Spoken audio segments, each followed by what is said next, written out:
yaitu ada pengertian psikologi periklanan. Psikologi periklanan adalah cabang ilmu yang mempelajari bagaimana iklan mempengaruhi pikiran, perasaan, dan perilaku konsumen. Tujuan utamanya adalah memahami cara menarik perhatian, membangun minat, serta mendorong keputusan pembelian. Dalam praktiknya, psikologi periklanan memanfaatkan berbagai teori dari psikologi kognitif, sosial, dan emosional untuk menciptakan passion yang lebih efektif dan persuasif. Salah satu konsep penting dalam psikologi periklanan adalah perhatian atau attention. Selanjutnya yaitu ada peran psikologi dalam periklanan. Psikologi dalam periklanan sangat penting karena membantu pengiklanan memahami bagaimana cara mempengaruhi perilaku konsumen secara efektif.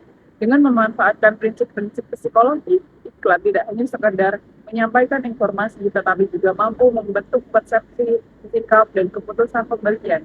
Psikologi menjadi dasar dalam merancang strategi komunikasi yang dapat menarik perhatian dan menciptakan hubungan emosional dengan audiens.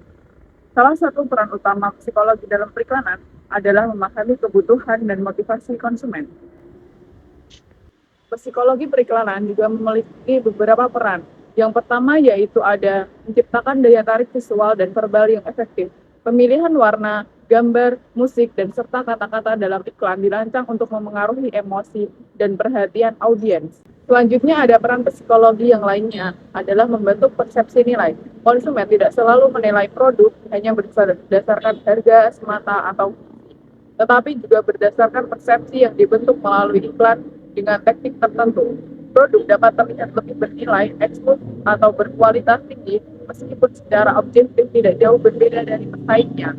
Psikologi juga digunakan untuk meningkatkan daya ingat terhadap iklan. Penggunaan cerita atau storytelling meningkatkan daya ingat terhadap iklan.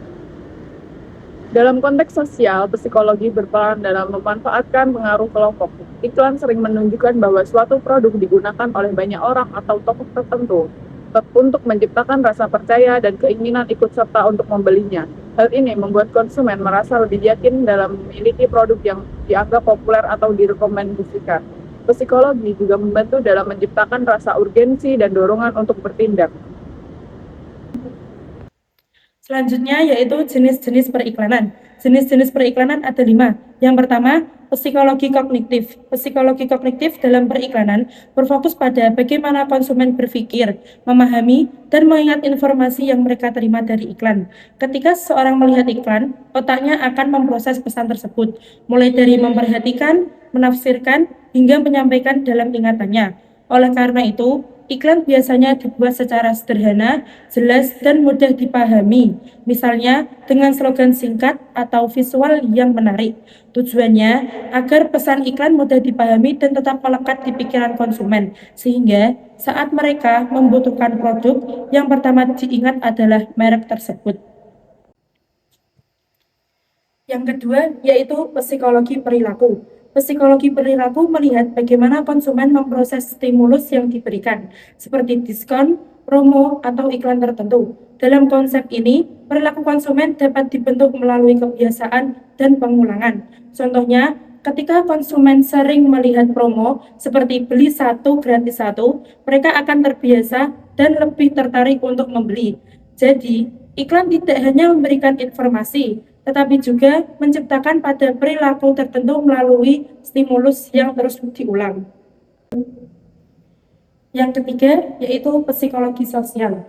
Psikologi sosial menekankan bahwa keputusan konsumen tidak lepas dari pengaruh lingkungan sekitar, seperti teman, keluarga, atau tren di masyarakat. Banyak orang cenderung mengikuti apa yang dilakukan orang lain apabila produk tersebut sedang populer, seperti FOMO. Oleh karena itu, iklan sering menampilkan testimoni, jumlah pengguna, atau menggunakan influencer untuk meningkatkan kepercayaannya. Tujuannya agar konsumen merasa bahwa membeli produk tersebut adalah pilihan yang tepat karena banyak orang yang melakukannya. Selanjutnya yang keempat, yaitu psikologi emosional. Psikologi emosional berfokus pada peran perasaan dalam menarik perhatian dan minat konsumen. Iklan yang menyentuh emosi seperti kebahagiaan, haru, atau bahkan rasa takut biasanya lebih mudah diingat. Misalnya, Iklan yang menceritakan kebersamaan keluarga dapat membuat konsumen merasa hangat dan akhirnya tertarik pada produk yang ditawarkan. Emosi ini seringkali lebih kuat pengaruhnya dibandingkan logika, sehingga dapat mendorong keputusan pembelian secara cepat. Yang terakhir, yaitu psikologi persuasif. Psikologi persuasif berkaitan dengan teknik untuk memengaruhi dan meyakinkan konsumen agar tertarik pada produk tersebut. Dalam hal ini, iklan menggunakan berbagai strategi, seperti memberikan alasan yang logis, menonjolkan keunggulan produk, atau menciptakan rasa kebutuhan. Selain itu, penggunaan kata-kata yang menarik dan meyakinkan juga sangat penting. Tujuannya adalah membuat konsumen percaya bahwa produk tersebut benar-benar dibutuhkan dan layak untuk dibeli. Oke, yang selanjutnya yaitu faktor-faktor psikologi pada konsumen. Proses pengambilan keputusan pada konsumen itu tidak hanya dipengaruhi oleh faktor eksternal, tetapi juga sangat dipengaruhi oleh variabel psikologis internal. Berikut ini adalah uraian faktor-faktor tersebut berdasarkan penelitian terbaru. Oke, yang pertama yaitu persepsi. Iklan adalah stimulus visual. Menurut penelitian terbaru dari Uswatu tahun 2026, di era media sosial seperti TikTok dan Instagram, persepsi kita dibentuk oleh kreativitas konten dan kredibilitas influencer. Jadi, iklan bukan cuma soal jualan, tapi juga bagaimana kita menciptakan kesan pertama yang mampu membuka kebisingan informasi di layar ponsel kita. Yang kedua yaitu motivasi dan sikap. Setelah persepsi terbentuk, muncullah motivasi dan sikap. Berdasarkan studi Rahmawati dan Iliin tahun 2021, motivasi adalah mesin penggeraknya. Apakah kita butuh produk itu untuk fungsi atau sekedar gengsi? Jika iklan berhasil membangun sikap positif dalam pikiran kita, maka dorongan untuk membeli kita muncul secara alami karena adanya keselarasan antara kebutuhan dan pesan iklan. Oke, yang ketiga yaitu pembelajaran dan minat beli. Kita tidak langsung percaya pada iklan dalam sekali lihat. Suma dan kawan-kawan tahun 2021 menjelaskan bahwa paparan iklan yang konsisten di marketplace seperti Shopee sebenarnya adalah proses edukasi. Konsumen belajar tentang kualitas produk melalui iklan dan ulasan, kemudian menumpuk minat beli dari waktu ke waktu. Yang keempat yaitu kepribadian dan konsep diri. Faktor yang sangat menarik adalah kepribadian dan konsep diri.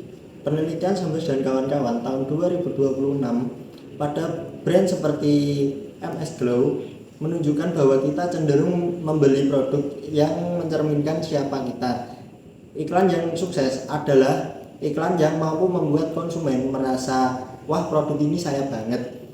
Ini adalah soal kecocokan antara citra merek dengan identitas personal kita. Yang kelima yaitu iklan dan pembelian impulsif. Tidak semua pembelian itu direncanakan. Ada faktor A few moments later. emosional juga. Harper Band tahun 2022 dalam studinya menyebutkan bahwa iklan yang digabung dengan diskon seringkali memicu impulse buying atau pembelian impulsif. Di sini iklan bekerja menyerang sisi psikologis emosional kita, membuat kita merasa akan rugi jika tidak membelinya saat itu juga. Yang keenam yaitu tren masa depan dan neuromarketing. Menatap masa depan tahun 2026, riset dari Rahmayati dan kawan-kawan menunjukkan bahwa konsumen Indonesia terutama Gen Z menjadi semakin cerdas. Mereka lebih mengutamakan pengalaman dan fungsionalitas. Sekarang mulai banyak digunakan teknik neuromarketing, yaitu cara beriklan yang langsung menyasar ke sistem syaraf agar pesan iklan terasa lebih personal dan humanis. Media dalam psikologi periklanan terdapat 3 jenis media. Yang pertama yaitu media digital, yang kedua yaitu media elektronik, dan yang ketiga yaitu media cetak. Yang pertama yaitu media digital. media digital merupakan salah satu sarana utama dalam periklanan modern karena mampu menjangkau audiens secara luas sekaligus spesifik dalam pemanfaatan algoritma. Dalam konteks pemasaran digital, media ini memungkinkan penyampaian pesan yang lebih efektif, interaktif, dan sesuai dengan karakteristik konsumen. Selain itu, penggunaan konten visual dan audiovisual menjadikan iklan menjadi lebih mudah dipahami dan menarik. Adapun jenis-jenis media digital dalam periklanan. Yang pertama yaitu media sosial. Media sosial merupakan platform digital yang digunakan untuk berinteraksi dan berbagi konten secara online. Misalnya Instagram, TikTok, dan juga Facebook. Dalam konteks periklanan, media sosial ini memiliki peran penting dalam membangun hubungan antara brand dan juga konsumen melalui konten seperti foto, video, reels, dan juga story. Perusahaan dapat menyampaikan pesan secara kreatif, menarik, dan selain itu juga terdapat fitur seperti komentar, like, share, dan subscribe yang dimana akan menjadi terjadinya komunikasi dua arah yang meningkatkan keterlibatan atau engagement konsumen. Yang kedua yaitu website. Website merupakan media digital yang berfungsi sebagai pusat informasi resmi suatu perusahaan ataupun produk. Di dalam website, konsumen dapat memperoleh informasi lengkap mengenai produk seperti deskripsi, harga, keunggulan, hingga cara pembelian. Website juga berperan dalam membangun kreativitas dan juga citra profesional suatu brand. Yang ketiga yaitu iklan online. Iklan online adalah bentuk promosi berbayar yang ditampilkan di platform digital seperti Google Ads, Banner Ads, dan juga YouTube Ads. Keunggulan utama dari iklan online ini adalah kemampuan dalam menargetkan audiens secara spesifik berdasarkan data demografi, minat, lokasi, hingga perilaku pengguna. Dengan demikian, iklan yang ditampilkan menjadi lebih relevan dan juga efektif. Yang keempat yaitu email marketing. Email marketing merupakan bentuk komunikasi digital yang dilakukan dengan mengirimkan pesan promosi secara langsung ke email konsumen. Media ini bersifat lebih personal karena biasanya ditujukan kepada pengguna yang sudah memiliki ketertarikan terhadap produk atau telah menjadi pelanggan tetap. Isi email dapat berupa penawaran khusus, informasi produk terbaru, hingga pengingatan pembelian. Keunggulan email ini terletak pada kemampuannya dalam membangun hubungan dengan konsumen dalam jangka panjang. Ditinjau dari perspektif psikologi, efektivitas media digital dalam periklanan terdapat 3 macam aspek. Yang pertama yaitu atensi visual tinggi, yang dimana media digital memiliki keunggulan dalam penampilan elemen visual seperti warna, gambar, animasi, dan video yang mampu menarik perilaku konsumen secara cepat. Yang kedua yaitu interaktivitas, yaitu media digital memungkinkan terjadinya komunikasi dua arah antara konsumen dan juga pengiklanan. Contohnya yaitu seperti adanya komentar, like, share, dan juga subscribe, bahkan pesan pribadi. Yang ketiga yaitu personalisasi, yang dimana media digital mampu menampilkan iklan yang dirasakan dengan minat, preferensi, dan juga perilaku konsumen. Yang kedua yaitu media elektronik. Media elektronik merupakan salah satu sarana periklanan yang menggunakan perangkat elektronik seperti televisi dan juga radio, yang dimana digunakan untuk menyampaikan pesan kepada konsumen. Media ini mengandalkan kekuatan audiovisual pada televisi serta audio pada radio dalam menarik perhatian dan juga mempengaruhi audiens. Dalam praktik pemasaran, media elektronik masih memiliki peran penting karena mampu menjangkau khalayak secara luas. Jenis-jenis media elektronik dalam psikologi periklanan terdapat 2. Yang pertama yaitu televisi. Televisi mampu menggabungkan berbagai unsur seperti gambar, suara, musik, dan juga warna maupun gerakan. Dalam hal ini dapat mempengaruhi ekspresi emosional dalam satu tayangan secara utuh. Yang kedua yaitu radio. Radio mengandalkan kekuatan audio sebagai sarana utama dalam menyampaikan pesan. Unsur seperti intonasi suara penyiar, pemilihan kata, musik latar, serta efek suara yang digunakan untuk menciptakan gambaran imajinatif di benak pendengar. Karena tidak memiliki visual, audio justru mendorong pendengar untuk menciptakan bayangan sendiri dari produk yang diiklankan. Yang ketiga yaitu media cetak. Media cetak merupakan salah satu sarana periklanan yang menyampaikan pesan melalui bentuk fisik seperti koran dan juga majalah. Pesan ini mengandalkan kombinasi teks dan juga visual, gambar, ilustrasi, ataupun tata letak untuk menyampaikan informasi secara lebih rinci dan juga sistematis. Jenis-jenis media cetak dalam psikologi periklanan terdapat dua. Yang pertama yaitu majalah. Majalah merupakan media cetak yang terbit secara berkala, seperti mingguan ataupun bulanan, dan biasanya memiliki tema atau segmentasi tertentu, seperti gaya hidup, fashion, bisnis, ataupun hobi. Dalam konteks pemasaran, majalah digunakan sebagai media iklan yang lebih terarah, karena pembacanya sudah memiliki minat spesifik.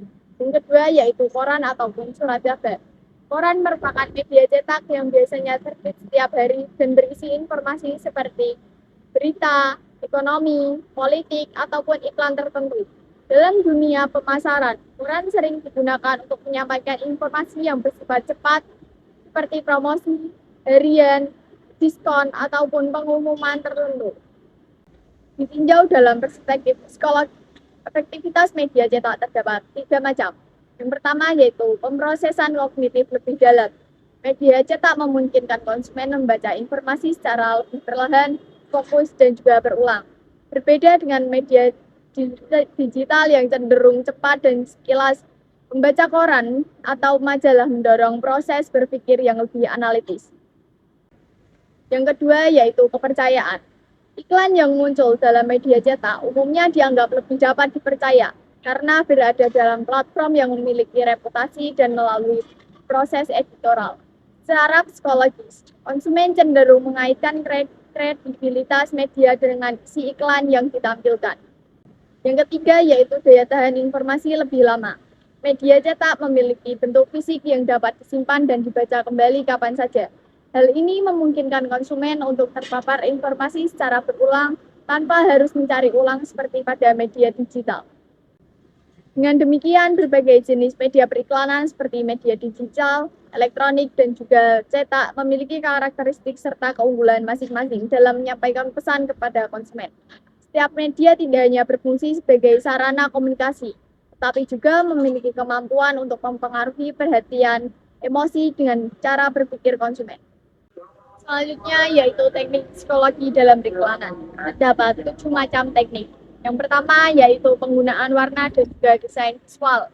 Warna dan desain visual merupakan salah satu teknik penting dalam periklanan karena memiliki pengaruh besar terhadap persepsi dan juga respon konsumen.